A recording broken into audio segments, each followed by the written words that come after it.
اس حدیث رسول کو اٹھائیں اور ہم اپنی زندگی کو دیکھیں ہم کیا کہہ رہے ہیں۔ اللہ کے رسول نے تو کہہ دیا تمہارا ایمان مکمل نہیں ہے، تم مومن نہیں ہو، تم مسلمان نہیں ہو جب تک تم اپنی اولاد سے زیادہ مجھ سے محبت نہ کرو، جب تک تم اپنے باپ داداؤں سے اپنی ماں سے ان سے زیادہ مجھ سے محبت کرنا کرو، تم مسلمان نہیں ہو سکتے۔ تم اپنے مال سے زیادہ مجھ سے محبت نہ کرو، تمہارا ایمان مکمل نہیں ہو سکتا۔ تمہارے خاندان والوں سے زیادہ اگر تم مجھ سے محبت نہ کرو گے تم ایمان والے نہیں ہو سکتے، تم مومن نہیں ہو سکتے۔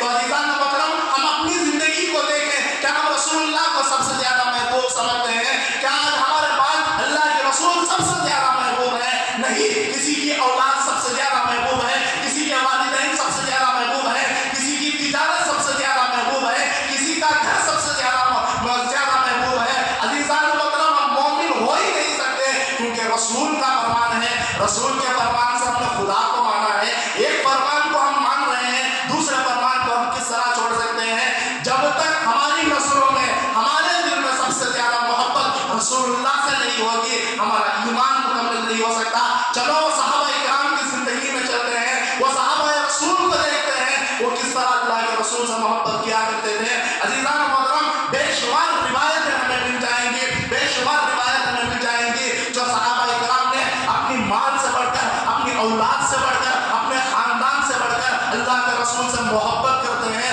تو عزیزان محترم ایک صحابی رسول ہوتے ہیں جن کا نام حضرت صہیب بیان کیا جاتا ہے، ایک صحابی رسول جن کا نام حضرت صہیب بیان کیا جاتا ہے۔ ان کی ولادت مکے میں ہوتی ہے، وہ اس خاندان سے تعلق رکھتے ہیں جس خاندان میں مالدار ہوتے ہیں، اور بیان کیا جاتا ہے کہ مکے میں جو غلام ہوتے ہیں، غلاموں میں سب سے بڑا مقام اگر کسی کا ہوتا ہے تو یہ صہیب، جو صہیب صحابی رسول ہوتے ہیں ان کے غلاموں میں سب سے بڑے غلام ہیں، اعلیٰ غلام انہیں درجہ دیا جاتا ہے۔ کیوں؟ کیونکہ وہ سب سے زیادہ مالدار ہوتے ہیں۔ تو عزیزان محترم حضرت صہیب ایک صحابی رسول تھے، عاشق رسول ہوتے ہیں۔ رسول اللہ صلی اللہ علیہ وسلم کو دیکھ کر کلمہ توحید پڑھ لیتے ہیں، مسلمان ہو جاتے ہیں۔ اب یہاں پر ان کی آزمائش دیکھیں، جب ان کے باپ داداؤں کو اور ان کی ماں کو یہ بات معلوم ہوتی ہے کہ صہیب ایمان قبول کر چکا ہے، رسول اللہ صلی اللہ علیہ وسلم کے نام پر اپنی جان کو قربان کرنے کے لیے یہ تیار ہو چکا ہے، تو ان کے گھر والے حضرت صہیب کو قید خانے میں ڈال دیتے ہیں، قید خانے میں ڈال دیتے ہیں، یعنی مالدار ہوتے ہیں، کہیں یہ رسول اللہ کے قدموں میں جا کر نہ بیٹھ جائے، اور وہ یہ سمجھتے ہیں وہ ایمان کے لیے نہیں بلکہ لوگ ہم پر انگلیاں اٹھائیں گے۔ صہیب اتنے بڑے خاندان کا، اتنے مالدار خاندان کا ایک بکریاں چرانے والے کے قدموں میں جا کے نہ بیٹھ جائے۔ تو عزیزان محترم صہیب کو قید کر دیا جاتا ہے۔ اب یہاں پر رسول اللہ صلی اللہ علیہ وسلم کو اللہ کا حکم ہوتا ہے کہ آپ ہجرت کر دیں۔ اب اللہ کے رسول صلی اللہ علیہ وسلم مکے میں رہتے ہیں، ہجرت کر کر آپ مدینے چلے جاتے ہیں۔ آپ مدینے چلے جاتے ہیں، اب یہاں پر صہیب قید خانے میں ہیں، ان کی ماں کے دل بھی تڑپتا ہوگا کہ بیٹا اتنے دن سے بھوکا ہے، پیاسا ہے، وہ نہ پانی پی رہا ہے نہ کھانا کھا رہا ہے۔ ماں جا کر کہہ دیتی ہے اے صہیب تم یہ کیا کر رہے ہو، تمہارے ساتھ یہ کیا معاملہ ہو گیا ہے، تم ہر دن روزانہ جب بھی تمہیں بھوک لگتی تھی تو عمدہ کھانا تم کھایا کرتے تھے۔ عزیزان محترم حضرت صہیب کے تعلق سے ان کی ماں فرماتی ہے جب تک آپ کے دسترخوان پر 35 رقم کے پکوان نہ رکھ دیے جاتے تھے، جب تک تم دسترخوان پر نہیں بیٹھتے تھے، آج یہ تمہاری کیا حالت ہو چکی ہے۔ تو حضرت صہیب فرماتے ہیں آج مجھے بھوک پیٹ کی نہیں ہے بلکہ میری دل کی مجھے بھوک لگ رہی ہے، اس دل میں میرے رسول اللہ کی محبت پیدا ہو چکی ہے، میں اس دل سے اپنی آنکھوں سے رسول اللہ کو دیکھ لوں گا، میرا دل بھر جائے گا، جب میرا دل بھر جائے گا تو میرا پیٹ بھی بھر جائے گا۔ تو عزیزان محترم وہ صہیب کی ماں کہنے لگتی ہے تم کچھ بھی مانگ لو یہ ہم نہیں دے سکتے، اور صہیب کی ماں کہنے لگتی ہے اے صہیب اب تم کہاں پر محمد کو دیکھو گے، محمد تو مکے سے ہجرت کر کر مدینے جا چکا ہے، اب وہ مکے میں موجود نہیں ہے، اور وہ ماں سے روتے ہیں گڑ گڑاتے ہیں مجھے چھوڑا دیجیے، اس غلامی سے مجھے چھوڑا دیجیے، میں محمد رسول اللہ سے جا ملنا چاہتا ہوں، میں مدینے ہجرت کر کر چلے جاؤں گا۔ جب ان کی ماں جا کر ان کے باپ کو کہتی ہے صہیب کھانا بھی نہیں کھا رہا ہے، پانی بھی نہیں پی رہا ہے، صرف وہ ایک ہی بات لگا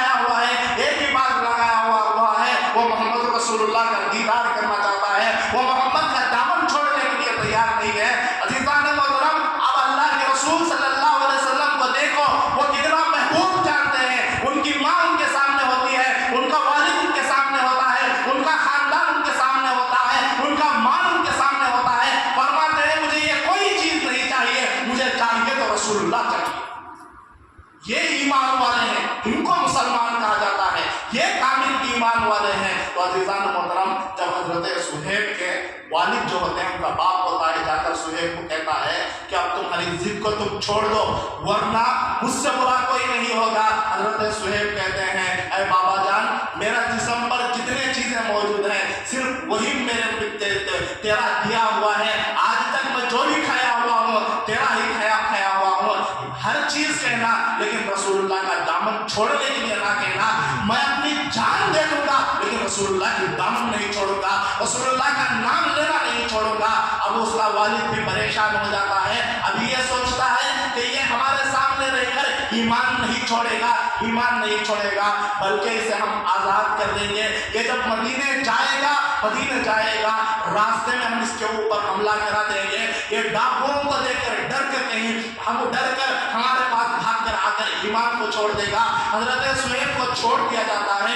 माँ रोने लगती है ऐ सुहेब छोड़ कर ना जा, मैंने तुझे 9 महीने तक पेट में रखकर इस दुनिया में भेजा है, तो दुनिया में भेजा है, क्यों तो उस मोहम्मद के पीछे भाग रहा है। तो अज़ीज़ान का मोहतरम हजरत सुहेब फरमाते हैं हाँ माँ तेरा हक ये जरूर है, तूने मुझे 9 महीने तक अपने पेट में रखकर इस दुनिया में भेजा है, लेकिन मैं जब इस दुनिया में आया था तो मुशरिक की जिंदगी गुजार रहा था, यहूदियों की जिंदगी गुजार रहा था। वो रसूलुल्लाह ने मुझे खुदा से मिला दिया, अब मैं उस खुदा से मिल चुका हूँ, मेरे नजदीक वो खुदा उसका रसूल सबसे ज्यादा महबूब है।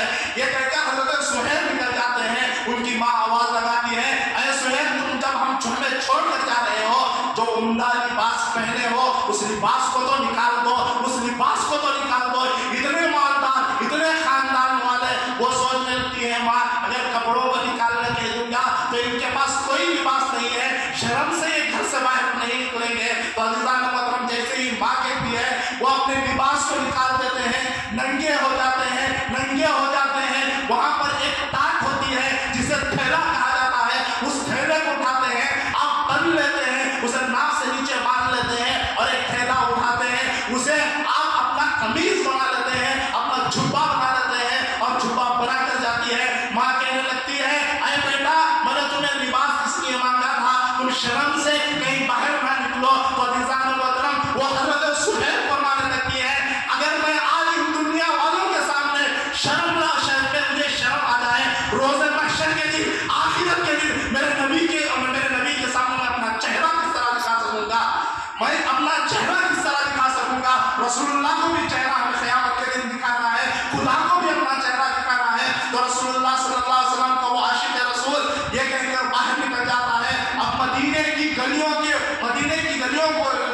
लिए वो जाने लगते हैं। रास्ते में डाकू भेज दिए जाते हैं, हमला कर दिया जाता है। हजरत सुहेब को इतना मारा जाता है कि आप सीधी तरह उठकर ठहर नहीं सकते, आप पर इतना मारा जाता है, आप पर इतना जुल्म किया जाता है और कहा जाता है ऐ सुहेब आगे और डाकू मौजूद है, अगर तुम अपनी भलाई चाहते हो तो वापस तुम मक्के चले जाओ, मदीने के रास्ते पर ना जाओ। हजरत सुहेब फरमाते हैं ये तो तुमने मुझे जिस्म का जख्म दिया है, मेरे दिल में वो जख्म लगा हुआ है, वो तड़प लगी हुई है, रसूलुल्लाह का दीदार मुझे करना है, उस दर्द में उस शिद्दत में भी मैं चले जाऊंगा। बयान किया जाता है मक्के से मदीने का फासला 425 किलोमीटर होता है, 425 किलोमीटर होता है। 9 दिन हजरत सुहेब को होते हैं, दर्द में शिद्दत में हजरत सुहेब जाते हैं, रसूलुल्लाह सल्लल्लाहु अलैहि वसल्लम मदीने में जाते हैं। जैसे ही रसूलुल्लाह को एक खबर मिलती है हजरत सुहेब आए हैं, उन पर जुल्म किया गया है, वो हर जुल्म को बर्दाश्त करते हुए मदीने में आए हुए हैं, रसूलुल्लाह का दीदार करते हैं। जैसे ही हजरत सुहेब रसूलुल्लाह के करीब आते हैं, रसूलुल्लाह हजरत सुहेब को देखकर अपने गले से लगाते हैं, हजरत सुहेब खुश हो जाते हैं और कहते हैं अल्लाह के रसूल मुझ पर जितना जुल्म किया गया था हर जुल्म को मैंने बर्दाश्त कर लिया, यही चीज के लिए मैं आपके जिस्म से जिस्म लगा सकूं, मैं आपसे मिल सकूं, हर चीज को मैंने बर्दाश्त कर ली। हजरत सुहेब फरमाने लगते हैं अल्लाह के रसूल बताएं कि मेरा ईमान मुकम्मिल है, क्या मैं मुसलमान हूँ? हजरत सुहेब फरमाते हैं अल्लाह के रसूल फरमाते हैं आप तुम ईमान वाले हो, तुम्हारे सामने तुम्हारे वालिदैन आते हैं, तुम उन्हें छोड़ दिया, तुम्हारे सामने तुम्हारा माल आता है तुम उसे छोड़ देते हो, तुम्हारे सामने खानदान आता है तुम उसे छोड़ देते हो, अपने शहर को छोड़ देते हो, अरे जो लिबास पहना हुआ होता है उस चीज को भी छोड़ देते हो। अब तुम कामिल ईमान वाले हो चुके हो, कामिल मोमिन हो चुके हो। तो